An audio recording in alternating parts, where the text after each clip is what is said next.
All right, guys, what's going on? Welcome back to the Everything College World Podcast. Davey Nick here. We're doing our preview and prediction for Clemson versus Duke, headlining Week 1 on a Monday night. Tigers 13-point favorites. Total set at 55, 8 p.m. Eastern Time on ESPN. Live from Wallace Wade Stadium in Durham, North Carolina. Look at the Clemson offense. Obviously, there's a lot of moving pieces here. Cade Klubnik stepping into his second career start. His efficiency and plus territory was absolutely horrid against Tennessee. They were like 8 times, I think they were across the 50, and they only scored like twice or something like that. Garrett Riley, though, he comes over to try and implement a fast-paced, up-tempo offense with some speed and some more spacing. And the recruiting on the side of the ball, Nick, is something we've been highly critical of the last 2 years. Obviously, they're starting to get back in tune a little bit in this upcoming cycle. But for what they have in the present, it's not very good. Antonio Williams was a true freshman last year. Really had to showcase his good awareness to get open. Great concentration in tight windows. He ended up beating their top pass catcher despite how young he is. Bo Collins really good at tracking the ball downfield. Maybe a freshman and Noble Johnson gets involved this year. He should provide some more good speed. I like Jake Ringstool. He's good at getting first downs. Adam Randall is a talented player. I know some of the fans are high on. But in terms of overall talent, Nick, this is just not a great offense. This air raid's so, they're hoping it can come and, implement some more spacing to help, alleviate the pressure of not having as much talent. But going against this 4-2-5 defense of Mike Elko, scheming is going to be something that I know they're, hoping can be an advantage for them, that being the Blue Devils on this side of the ball. What do you expect from this passing attack this year? Because again, really in this game, because Klubnik, again, only second career start coming on the road here, it's probably going to be rowdy there in Durham. What are the expectations? Klubnik has all the talent in the world. He steps up here into this game and going to try and take the reins. We know he's a really talented quarterback. Obviously, five-star player coming in. Did not look great during his starts against Tennessee in the Orange Bowl. And now he steps up and has an opportunity here. He's looking to pick apart a defense that has some weaknesses, especially, some portion of the secondary is a little weak for this Duke defense as well as the linebacking core. Klubnik's got all the talent in the world. He's a very superstar quarterback. I just worry about the receiving core around him in the running back room. I don't know if he has exactly enough talent around him to really excel at this level. He needs to work on his decision-making, be more focused in the pocket, keep those feet steady. I think he can certainly do it, but I think he's going to have trouble here against this Duke defense that does have some solid players.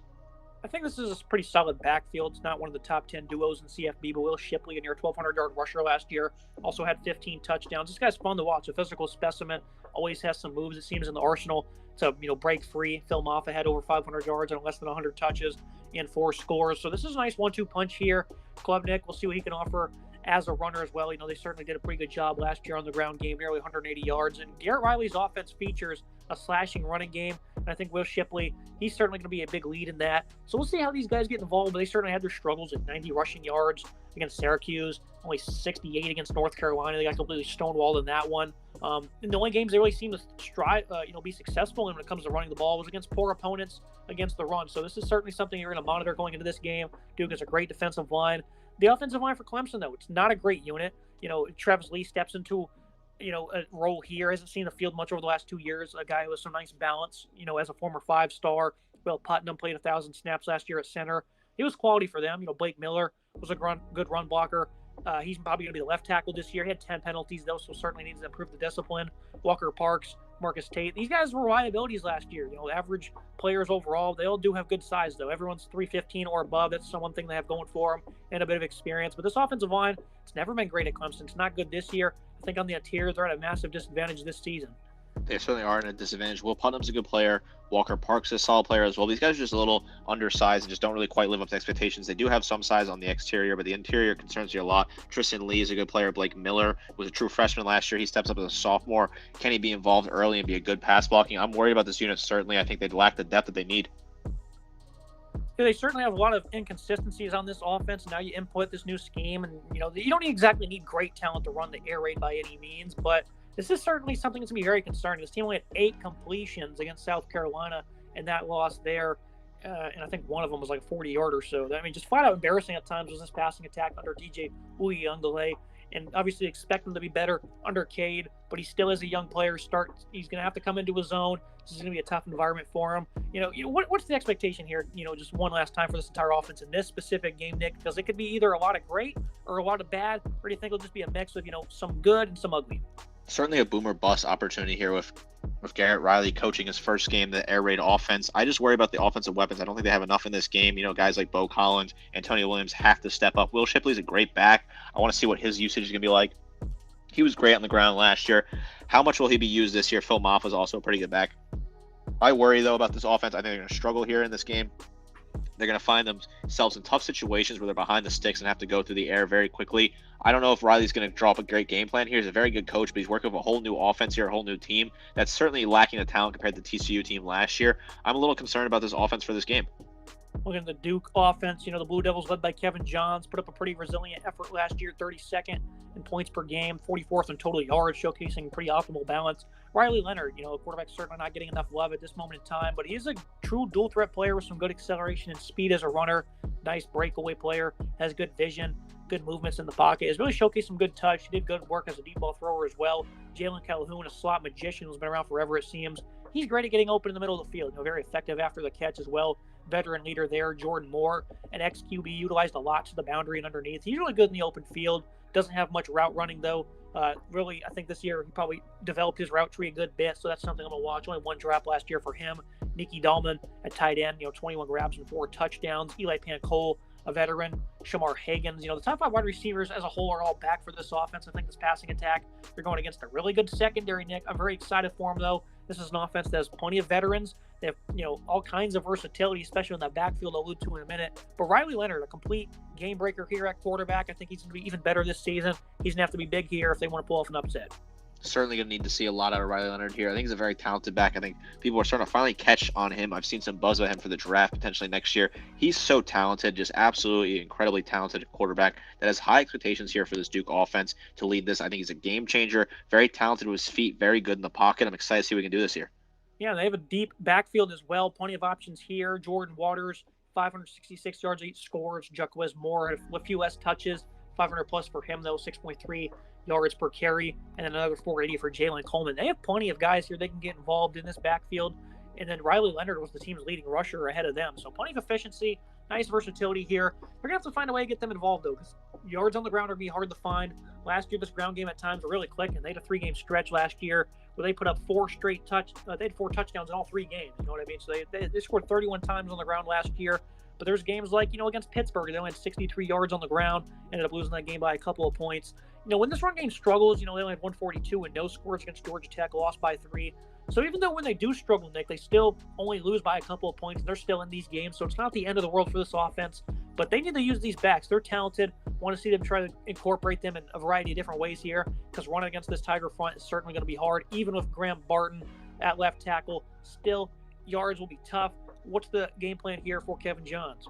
Jordan Waters is a very good back. Jaquez Moore involved. Jalen Coleman could be involved as well. There are some talented pieces running back room. This wide receiver room is also very talented. Jordan Moore is a good player. Eli Pancole, Jalen Calhoun, good player at the wide receivers. Why? They have some deep pieces here, some nice depth. I think they are going to go through the air early and often. They do have versatile running back room that can be used. The offensive line is elite. Very nice, tough unit. So I think they can balance the run and the pass early on. They're going to try and attack this Clemson defense in multiple different ways and try and wear them down. Yeah, Barton, he's one of the nation's top tackles, powerful punch, great in the run game. The rest of the offensive line, though, is a bit of a mystery. Ben Hotnick from Princeton was a good player, especially as a pass blocker. Might get him involved this year at guard. Jake Cornerbrook, 2K snaps in 4 years at Stanford. Maybe he'll get inserted into the lineup. Justin Pickett was a sound run blocker. Jacob Monk at center, he's a veteran. He might be forced out of the lineup here, though. The rest of this offensive line is really not as good as that guy at left tackle right there, Maurice McIntyre. I know he's a veteran they have on that left side as well, so that's certainly the way they're going to be leaning. A lot of maybe outside zone runs to the left. Those guys right there, they're going to be leaning on them all night long. I think this is certainly a unit that has some question marks, but they are a talented unit nonetheless. Barton's a very good player. Ben Hotnick coming from Princeton could be exciting. Justin Pickett as well. Jacob Monk's a very experienced player. Maurice McIntyre, another good player on the interior that has some experience as a graduate player. This is a unit that has some nice experience, and they're a solid size. Looking at the Clemson defense, they took a bit of a step back last year with Brent Venables' departure, but I don't think that has anything to do with how good this defensive line will do, regardless of who the coordinator is. These guys are going to eat. Peter Woods, a player really high on, a true freshman, has some nice versatility. Might need him a little bit early on this year. His depth may be a bit of an issue. Ruka Horahoro, good penetrator, great first step. He really slants in the creases very well. Tyler Davis, strong balance of power and athleticism. He's great at pushing gaps. You have a veteran pass rusher in Xavier Thomas. Hasn't shown much versatility, but he's going to be a third down asset versus the pass. They might even get him involved as a run a little bit. This Clemson defensive line, still as good as ever. Certainly not as good as last year. Brian Brissy departing. And what's his name? Miles Murphy as well. He's gone. Trent Simpson at linebacker. He doesn't have the speed coming off the edge I don't see much fall off though, even if all those losses, Nick. That's just how good they are up front on this side of the ball. Wes Goodwin, I think he's really going to start coming into his own here this season. It's going to start with them boys up front. This is a very good unit that has some nice, very strong talent on the defensive line. Justin Maskell is a great player. Tyler Davis is a very good nose tackle. Rook Orohoro is a very good player. Defensive tackle Xavier Thomas, another great experience. These guys are all graduate seniors that are returning. They also had Peter Woods, a true freshman who was a 5-star out of high school. I saw him play in high school. Talented player at defensive tackle. He can be involved early on as well. There's a great rotational pieces here. This defensive line is incredible. They're going to give Riley Leonard some trouble early on, certainly. Yeah, this run defense last year was flat out lead. He only gave up 55 yards against South Carolina, 30 against Miami the week prior to that. They absolutely eaten up against Notre Dame. They gave up 263, turned a plus the week prior to Florida State. So even though for the most part they're great all year long, only 3.2 yards per attempt allowed, they certainly had times where they're a little bit less than stellar. And I think Duke can certainly provide that same presence just with the versatility they have in the backfield and at quarterback. The offensive line, though, I don't think is really going to have much of an edge here. Behind that defensive line, though, the nation's top linebacking duo, Jeremiah Trotter, Barrett Carter, these guys were two top 50 recruits in their respective class. Everyone knew they were getting to go last year. They wanted to see how they would do, and they performed, I think, even higher than expectations. Carter, his athleticism allows him to cover ground in coverage. He lined up in the slot for 331 snaps. This is a Brett Venables-type player, has great versatility, nice nimbleness, has bad intentions in tracking a ball carrier, elite player there. And Schroeder's even better. He showcased some good eyes in coverage, was very effective on stunts, good play recognition. This team doesn't exactly have the powerful edge rushers, coming into this season, I would say, even though they do have the veterans in Thomas and Massacole. But they're going to find pass rush via these two guys right here, Nick. The way they utilize them is just exceptional, just elite, front seven, top to bottom. Barrett Carter and Jeremiah Trotter are two incredible linebackers. Trotter should be one of the nation's best linebackers this year. So excited to see what he can do. Kobe McLeod as well is a good rotational piece that could slot in for the two of them there. Trotter at middle linebacker, such a hard-hitting linebacker, great veteran leadership. As a junior, only a junior has already got good veteran leadership. Such a talented player. Certainly should be drafted in the first round this year. Excited to see what he can do. I want to see him lay down some heavy, hard hits. Certainly get after the quarterback this year. Look at this Clemson secondary. Some good returning talent for Goodwin to use at his disposal. But these guys really were not good at any point last season. It didn't seem, they gave up 360 late in the year against South Carolina. All the way, 2 months earlier in September, they got eaten up for 6 touchdowns against Wake Forest. This was not a good secondary, I didn't think, Nick. And this is disappointing because they should be a lot better. I think this is where you started to see the impact of Venables departing. I thought they'd be good against Joe Milton in Tennessee because they had their top 2 guys opt out and their quarterback was gone, and they weren't any better. 251 and 3 touchdowns, gave up 68% completion rate. Just a lot of ugly for this secondary. Sheridan Jones, Andrew Wiggins, Nate Wiggins, that is. 2 very good corners, veterans. Wiggins, a lot of people are expecting him to be much better. He was really good over the second half of the season after a very tough game on that September day against Wake Forest. Andrew McCumba was really beat up last year. Certainly didn't live up to the expectations we figured he would. Jalen Phillips is currently the free safety. But I think RJ Minkins, he's going to be my breakout player of the year in the conference. He has some nice versatility. He's a senior who's going to provide some leadership. I think this is certainly a player you're going to lean on this year. And then you have 2 former high-end recruits in Jaden Lucas and Turiano Pride as backup corners. A lot to work with here in the secondary, Nick, against a veteran receiving core. Who do you think has the edge? Because, again, they really struggled last year. Never really seemed to be in tune for a complete 60 minutes. I think right now this Duke wide receiving core has the edge against the secondary that I think can come into their own. Wade Wood as well as a good player. Nate Wiggins, I like him a whole lot. Andrew McCumba is a very talented player. I want to see him break out this year. Jalen Phillips, a nice graduate senior that's involved. Sheridan Jones, another good player. There are a lot of good names here, but we haven't quite seen the talent of them. Wiggins and McCumba, they got to step up for me. They were disappointing last year. I think they're both very talented. McCumba especially, I thought he was going to be the next line of a great list of safeties that come out of Clemson. He has not quite lived up to expectations. He could have a huge year this year. Boomer bust certainly for him. Look at the Duke defense. Mike Elko arrived in Durham and immediately got to work. They gave about 40 points per game in 2021. The number was down to almost less than 22 per contest this past season. I think there is a lot more coming for them. Get back a good amount of starters here in 8 of those. They were second nationally in forced fumbles. They were 7th in forced fumbles the year prior to that. For some reason, they've always had a knack for forcing turnovers. This defensive line, they don't have an overwhelming size. Jimmy Franklin's the only guy at 300 plus. This is a good defensive line. They're not deep in terms of playmaking or anything. But these 2 guys, Dwayne Carter and R.J. Oben, are really good tone setters. Carter really excels at finding opposing ball carriers.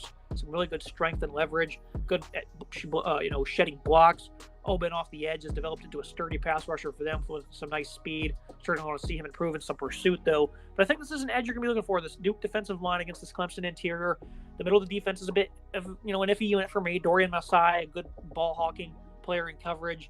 Good pursuit against the run, though, so that's certainly important for them. Camp Dillon. last season as a starter after coming over from Columbia, has been an effective havoc creator as a pass rusher. No real star talent, I think, in the middle of their defense. Oben and Carter, though, these guys have to play good, and if they don't, they're certainly going to be in for a tough day against the slashing rushing attack. RJ Oben's a fantastic player coming off the edge. I like him on the left side. Jamon Franklin's a great player. Dwayne Carter's an incredible player at defensive tackle. Vincent Anthony Jr. played a little bit as a freshman last year, steps up as a sophomore potentially this year. I like this defensive line. Has some nice pieces here. I think Franklin and Oben are fantastic. Carter is an incredible piece as well. I like to see them get after the quarterback, make Klubnik uncomfortable. Yeah, you look at the secondary, they're 105th nationally in passing yards per game allowed. But I certainly think this year they're going to see this part of the defense really step up in that 4-2-5. Elko was great for him at A&M. Only allowed about 61% completion rating. Gave up 3,300 plus yards. Boston College tore him apart for 330. Drake May had 380. Even Miami was approaching that 300-yard mark. Wake Forest, had a field day as well. Kansas even early on in the season. And then Northwestern, somehow of all teams, have 435 yards against them, Nick. That's just flat out embarrassing. But you're getting a lot of veterans back, including Brandon Johnson, who has just a knack for finding the football. He's great off the edge as the team's leading sack getter. Does a good job fighting through the blocks. He's a real coverage asset in the slot. He wasn't the most polished player, but a good slot blitzer for them. Nice scheme fit here. Miles Jones and Al Blades. These guys enter their 7th and 6th seasons respectively from Power 5 schools. I certainly expect that experience to be big for them. We'll see if they get the start early on in the year. I don't think they will. But they're building up depth and experience here. Jalen Stinson, he was all around a solid defender as one of the top tacklers at safety. The secondary is encouraging. I think they're going to take a sizable leap. None of the returnees, maybe outside of Johnson, who, none of these guys are exactly high-quality cover guys, and they really got shredded in that intermediate range. I'm really expecting scheming here to be big, Nick. I keep harping on it. I think Duke, they're going to have a chance of this upset because this 4-2-5, this secondary behind a great defensive line, they're really going to play a good game just because of what the scheme incorporates against this air raid here. I think they have to be sturdy and short area tackling as well. I think they're certainly going to check those boxes. But, a lot of young players here, but I do have a lot of people coming back. Very helpful for this back end. I'm excited for this back end as well. There's some young players here. Cam Dillon at linebacker. I want to touch on him quickly. Good player. I'm worried about the linebacking unit, but I think there are some nice players. Nick Morris Jr. could be involved. Joshua Pickett's a good player at left cornerback. Chandler Rivers, another good player. He played as a true freshman last year. He'll be involved as a sophomore. Terry Moore, another sophomore, involved. Jalen Stinson's a good player. Brandon Johnson's a nice junior leadership here. Very young unit, but another unit that I think is very talented. I'm excited for this Duke secondary. I think they're a very good unit. One of the team comparisons, pretty straightforward. I think Duke has every edge on offense, and then defense goes to Clemson. At the quarterback position, Klubnik will be great eventually, but Leonard right now is going to be the much better player. I'd rather have him as my quarterback. At running back, maybe you can make a case for the Tigers with Maffa and Shipley. And those guys are going to certainly be productive, but I think, that trio they have over there in Durham is going to be the edge for me. Wide receiver, this is a much deep unit in terms of experience and playmaking for the Blue Devils. I like Jalen Calhoun more than I like Antonio Williams, who's the best player for Clemson at pass catcher on the offensive line. I'm going to give it to the Duke as well. And then D-line, I think, Duke's not too much of a slouch there on that part, but they're certainly well behind at linebacker and in the secondary. But again, scheming is going to be big here in this game. So even though they don't have many advantages on that side of the ball, it's something that really play into their favor in this ball game. I think this is a very interesting tale of the tape. I think this Duke offense certainly wins right now. This Clemson defense wins as well, but I think the Duke defense could be potentially schemed in to be competitive in this game. I'm excited for this matchup. I think this is a very, very interesting matchup of a dominant defense and dominant offense, and just see how it goes. The final thoughts on the prediction. I'm taking Duke to win. I said it all the way back in April. I think the Blue Devils will win this game. The defense, they showcased ridiculous improvements last year, getting down 18 points per game compared to where they were the year prior. I think the defensive line is going to lead the way for them. And I think scheming is really going to be a big part of that secondary playing well, even if they aren't really stacked in terms of talent. The guys that get back, I think they're ready to take a big leap forward. And Clemson doesn't have much to really expose them unless they're going to make plays in terms of yards after catch abilities to really dominate on the ground.